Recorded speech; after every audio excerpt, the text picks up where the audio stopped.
It all started with a simple idea: escape the chaos of our lives for a weekend in the great outdoors. The plan was to take a camping trip deep into the woods, far from the distractions of modern life.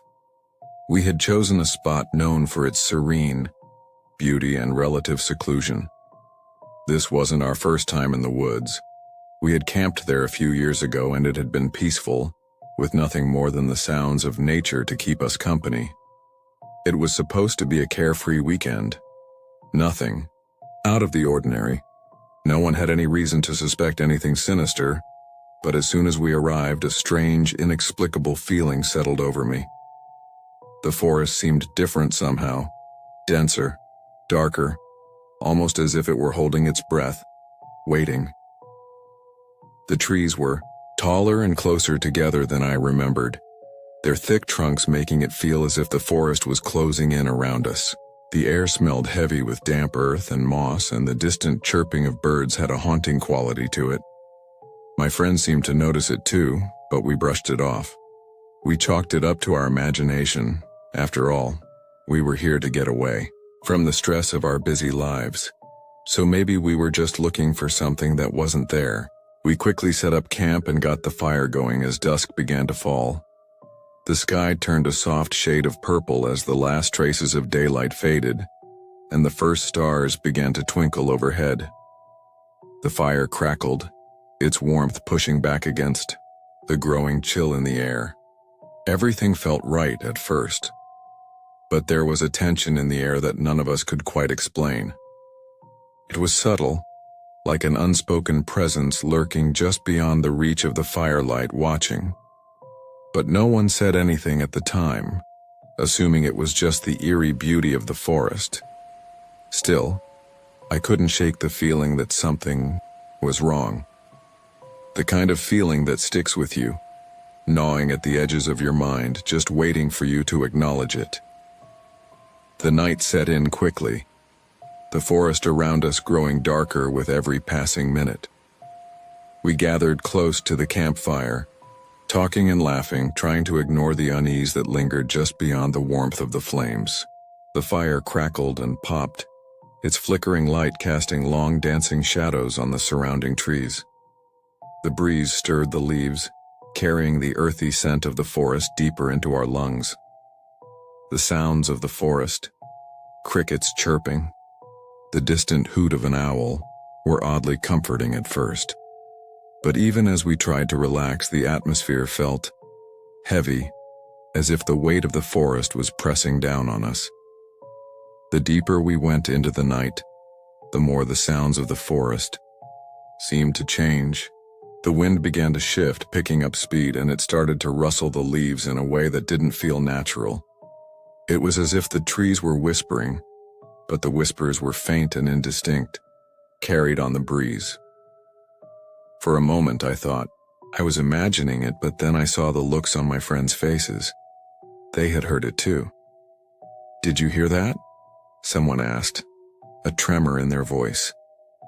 The words came out barely above a whisper, as if they were afraid the very trees might be listening.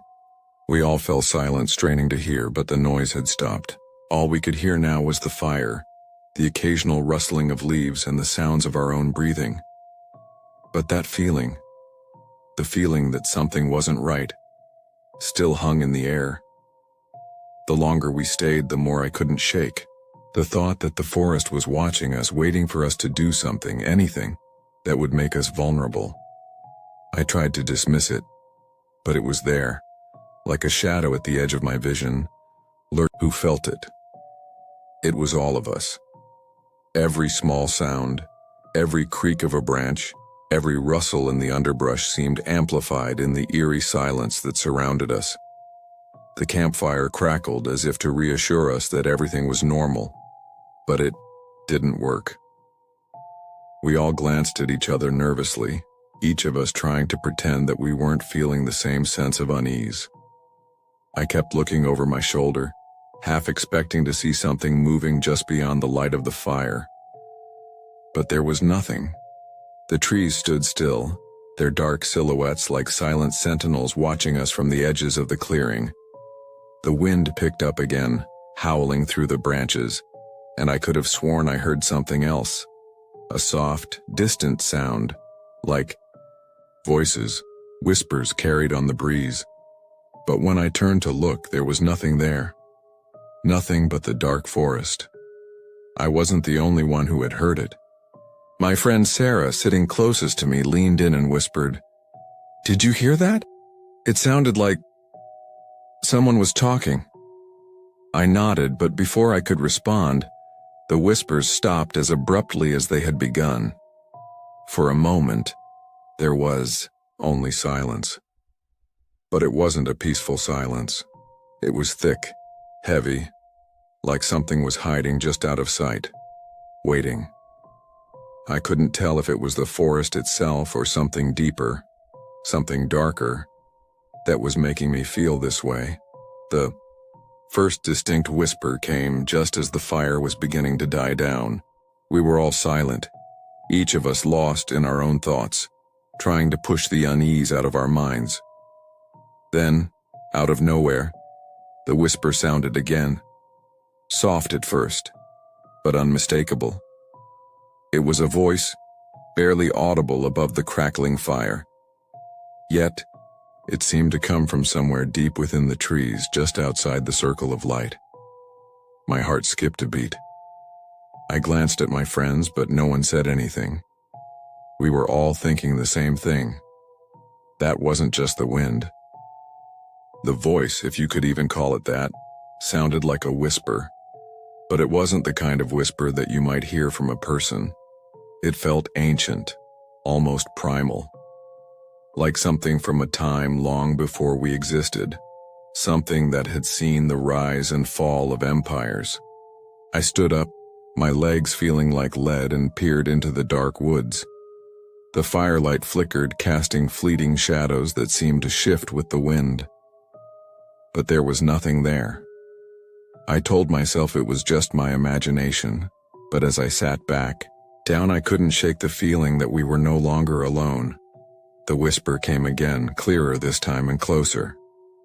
My skin crawled. It was no longer just the wind. Something was out there watching us. As the night stretched on, the whispers grew more persistent. They weren't just passing sounds on the wind anymore. They were distinct, purposeful. The wind had died down, but the voices remained, now surrounding our camp like an invisible presence. They grew louder with each passing minute, their words clearer, though still unintelligible. It was as if they were coming from everywhere and nowhere at once, swirling in the air around us.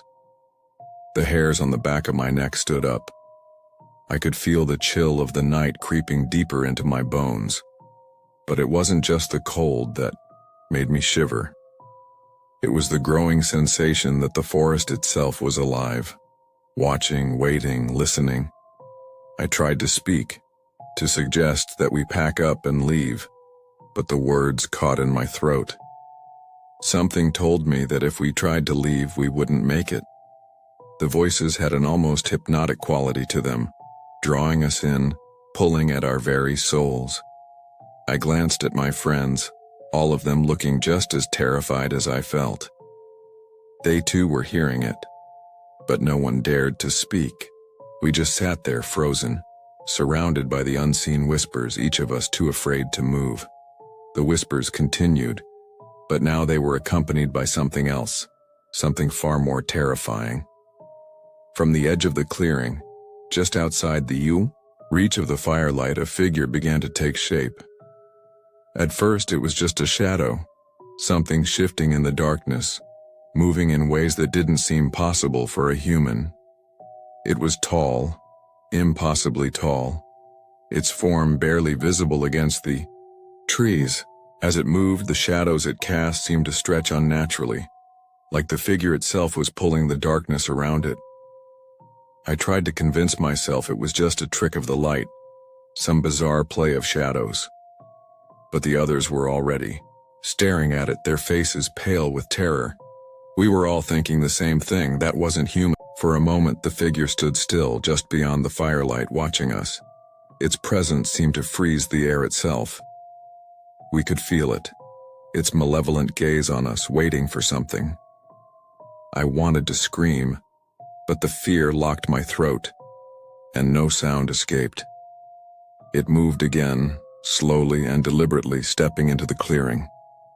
With each step, the air seemed to grow colder, the temperature dropping as if the very forest were feeding off the terror in our hearts. I could see its eyes now, two glowing pinpricks of light in the darkness. They didn't reflect the light from the fire. They seemed to emit their own eerie glow. And then, without warning, the figure stepped forward, disappearing into the shadows. It was gone, leaving only the feeling that something had passed through us, something ancient and hungry. We were silent, too afraid to speak. The fire seemed to flicker weaker than before, as if it too was losing strength in the presence of this dark force. We tried to convince ourselves that it was gone, but deep down, we knew it wasn't. It was still there, lurking just beyond the trees, waiting for the right moment to strike. I don't know when it happened, but when I turned back to the camp, Ben was gone. One moment, he was sitting with us, looking just as shaken as the rest of us. And the next, he had vanished into the night. My heart raced as I called his name, but there was no answer. The silence that followed was deafening, each second stretching longer than the last. We stood up, scanning the darkness, but Ben was nowhere to be found. "Ben! Ben!"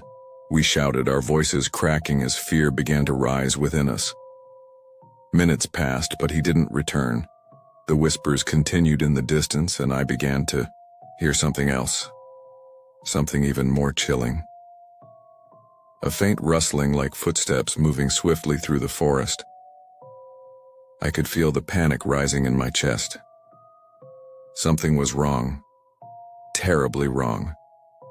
We couldn't stay there any longer, not with that thing lurking out there, not with Ben missing.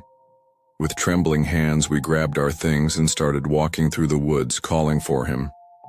But the further we went, the more the forest seemed to shift around us, twisting and warping as if it had a life of its own. The trees creaked and groaned, their branches swaying despite the lack of wind. We stumbled over roots and rocks, our hearts pounding with each step. There was no sign of Ben, just the eerie whispers surrounding us from all sides. After what felt like an eternity, we finally found him. Ben was lying on the ground, not far from the camp, his body contorted in a way that made my stomach churn. He was pale, his eyes wide open but unseeing, his expression frozen in a look of pure terror. The moment we reached him, I noticed something that made my blood run cold. His shirt was torn and his skin was marked with deep scratches, as if something had clawed at him. But there was no sign of struggle. It was as if he had simply collapsed, here, overwhelmed by something unseen. We tried to wake him, but he didn't respond. His body felt cold to the touch, and when we checked for a pulse, there was none. Ben was dead, and whatever had killed him was still out there, hiding in the shadows. We had no choice but to drag his body back to camp, our every step echoing in the silent, oppressive night. The whispers had grown louder now, more frantic, as if whatever was out there was getting closer. As we set up camp again, our terror escalating with each passing minute, the figure from earlier reappeared. It wasn't the same as before. This time, it was more tangible, its form more defined, its presence more suffocating. It was closer, now, only a few feet away, its eyes burning with an intensity that seemed to pierce through us. The whispers were all around us now, like an army of voices, hissing in a language we couldn't understand. The figure took another step, and then another. We stood frozen, unable to move, unable to even breathe. I could feel my heart pounding in my chest, the blood rushing in my ears. "Leave now," the voice whispered, Ben's voice. But there was something wrong with it. It was distorted, garbled, like it had been twisted by something malevolent. The figure didn't speak again. It didn't need to. It was clear that we were its prey and it was toying with us. We had no choice but to run. Ben's body was left behind, but we couldn't bring ourselves to stay any longer. We bolted through the woods, not looking back, not daring to stop. The figure followed us, its movements swift and silent, and the whispers chased us like a storm. Every time we thought we were safe, another step, another sound reminded us that we weren't. We finally reached the edge of the forest, and we didn't stop running until we reached our car. It was the only thing standing between us and whatever nightmare we had just survived. We drove away, the forest disappearing in the rearview mirror. But the feeling, the presence, lingered. Even now I feel it sometimes watching me, waiting for me to return. I don't know what happened in those woods, and I don't know if we were meant to survive. But I do know this. Whatever it was, it's still out there and it's waiting. As we drove away from the forest, none of us spoke. The silence in the car was suffocating, but it was the only thing that made sense. What had we just experienced? What had we survived? The image of Ben's lifeless body haunted me, his pale face, his wide eyes frozen in terror. I couldn't understand how someone could just vanish, only to return in such a way. We had seen something beyond our comprehension, and we all knew it. The road was long, stretching endlessly in front of us as we sped through the night. The headlights cut through the darkness, but it felt as though the forest was still following us. Every turn we took, every mile we traveled, I kept looking in the rearview mirror, half expecting to see those glowing eyes, that shadowy figure, emerging from the trees again. But nothing followed us. Nothing moved in the distance. Still, the feeling of being watched never left. It was as if the forest had marked us, claiming us as part of its dark and twisted world. The world we had left behind was fading into the past, but I couldn't shake the feeling that it hadn't let go of us, and I began to realize whatever we had encountered in that forest, it wasn't done with us. Weeks passed, but it wasn't long before I started to notice something strange. At first it was subtle, a fleeting shadow at the corner of my vision, an inexplicable chill when the air was warm. I thought I was just imagining things, but the feeling persisted. Every night I felt like something was just out of reach, waiting for me to acknowledge it. I'd wake up at odd hours of the night, my heart pounding, a feeling of dread creeping over me. At times I could swear I heard the faintest whisper, but when I strained to listen, it was gone. I wasn't the only one. My friends started calling me, telling me they felt the same way. They were seeing the shadows too, hearing the whispers, feeling the cold even when the room was warm. It wasn't just me. Whatever we had experienced in the woods had followed us, and it wasn't going to let go. One night, as I sat in my apartment reading a book to try and take my mind off things, I felt it again. The cold, the whispers, the sudden presence in the room. I glanced up, and for a split second I saw it. It, standing just outside the window, its eyes glowing with that same malevolent light. I couldn't breathe. I froze, staring at it, my pulse racing. I knew then that it was here, that whatever we had experienced was still following us, still hunting us. I ran to the door, but when I turned the handle, it wouldn't budge. It was locked, but I hadn't locked it. I screamed. My voice caught in my throat, and the whispers grew louder, now echoing in my head. The door slammed open on its own, and I was pulled outside, away from the safety of my home. And there, standing in the shadows of my yard, was the figure, tall, dark, and watching me with those cold, glowing eyes. My legs gave out beneath me, and I collapsed to the ground. But I couldn't look away. I couldn't move. It was as if It had control over me, and with each passing second I could feel my will to fight slipping away. The figure did not speak. It didn't need to. Its presence was enough. In the weeks that followed, I was haunted by the same nightmares, of being back in the forest, of seeing Ben's lifeless body, of hearing the whispers and feeling the cold, watching as the shadow drew closer inch by inch. Every time I closed my eyes, it was there, its eyes burning through me, its presence suffocating me. I tried everything to break free from the grip it had on me. I sought help from therapists, talked to friends, but nothing seemed to ease the fear. It was as if the forest had marked us, claimed us, as part of its twisted reality. And every night I could feel it getting closer. The whispers grew more distinct, the shadow grew larger, and I knew, deep down, that this nightmare wasn't over.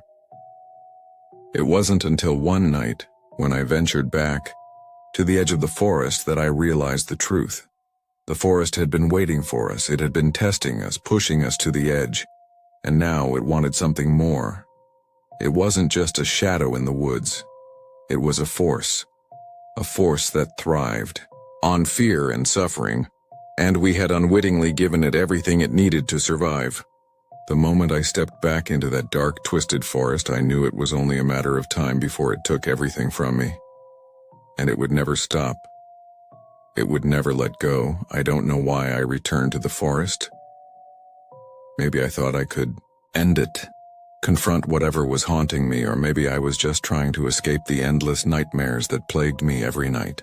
But as soon as I stepped into the woods again, the air turned heavy, thick with that same oppressive presence.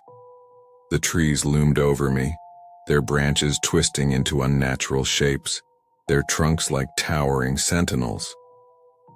The whispers began immediately, circling around me, drawing closer. I tried to ignore them, to keep walking, but the feeling of being watched was overwhelming. It was as if the forest itself was alive, and it knew I was there. The shadows moved around me, faster now. The figure, coming into focus just ahead. I could see its glowing eyes, its tall, terrifying form. And then from the depths of the forest I heard it. The unmistakable voice of Ben, distorted and garbled, calling my name. Leave. Before it's too late. But it wasn't Ben. It was the forest. It was the entity that had taken him. The entity that had taken everything from us. I turned to run, but the ground beneath my feet seemed to shift. The trees closing in around me, trapping me in their grip. The figure was closer now, so close that I could feel its breath on my neck. I tried to scream, but the words wouldn't come. The whispers swallowed me whole, their voices deafening, and the shadow was all around me. And then, nothing. The forest was silent, the whispers gone, the shadow gone. I was alone in the darkness, and I knew then that the nightmare had just begun. That was the last time I ventured into the woods. I left the town behind, moving far away in search of peace. But the nightmares followed me. The shadow, the whispers, the suffocating presence. They are with me every day, in every dark corner, in every shadow I pass. I never told anyone the full story, what happened out there, what we really encountered. I couldn't. They wouldn't believe me. But I know the truth. The forest still watches. And I know that one day, it will come for me. Maybe it already has. It's waiting. And I'm never really free.